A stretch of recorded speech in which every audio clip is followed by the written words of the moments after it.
I awoke Sunday morning planning to watch a recording of the final round of the CJ Cup at Nine Bridges, which concluded well past my bedtime here on the East Coast. Instead, I encountered a minor Twitter storm because Golf Channel lost its satellite feed after the first hole of the playoff between Justin Thomas and Mark Leishman. A Golf Channel spokesman released this statement Sunday morning. The satellite path of the television feed provided by tournament organizers stopped feeding at 2:30 a.m. ET. Golf Channel personnel immediately alerted the tournament production group to the problem. "We apologize to our loyal viewers who stayed up late to watch coverage live. During the outage, Golf Channel replayed the end of the final round. Delayed playoff coverage resumed at 2:55 a.m.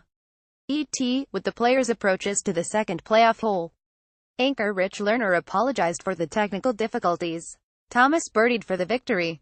Golf Channel put video of the playoff, minus the second hole drives, on its website and replayed the coverage Sunday evening. It's understandable that viewers who stayed up late would be frustrated by this glitch and vent onto social media. But I'm inclined to cut Golf Channel some slack here. As I sometimes say, TV is hard, particularly when you're trying to produce golf halfway around the world, and you're not working with your normal production partners. In the end, viewers missed 2 shots and got a slightly delayed ending. That's not ideal, but it's a reasonable outcome in a difficult situation. While most of this column's attention is focused on the networks and Golf Channel, some of the most interesting production ideas are originating with the PGA Tour. Some see that as evidence that the tour is preparing to bring production of its tournaments in-house.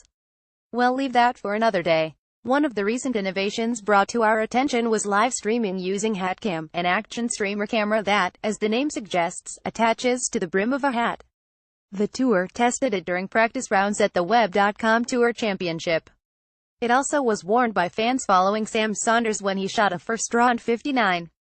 HatCam weighs just 65 grams, and Greg Roberts of Action Streamer said a smaller version about the size of a money clip is in the final stages of development.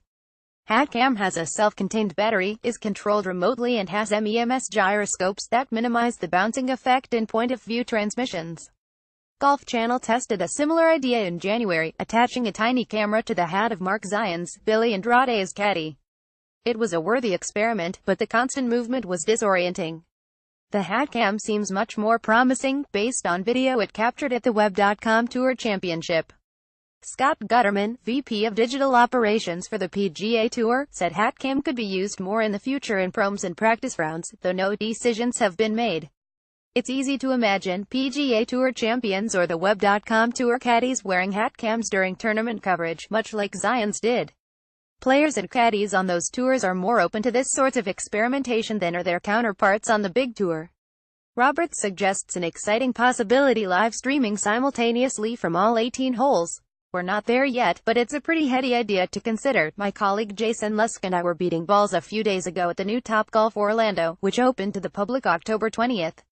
The Orlando location is noteworthy for being the first Topgolf to include TopTracer, formerly ProTracer technology, which you often see on NBC and Golf Channel's coverage. The experience at Topgolf was a reminder, as if we needed it, of the power of this technology. After every shot, Lusk and I studied the TopTracer data, especially the ball speed, carry distance and curvature. It's great fun seeing who can hit the biggest hooks and fades. People watching golf on TV typically only see this tracer technology on a couple of holes each week, and sometimes less than that. The Topgolf experience was anecdotal evidence that golf fans can't get enough of this technology. Dom Boulay, who covers the Asian Tour and was sitting in with the Golf Channel crew, had this quip about the modern pace of playback. 9, Sunday. My favorite 2 hours in golf. Well, nowadays it's about 2.5 hours. But anyway.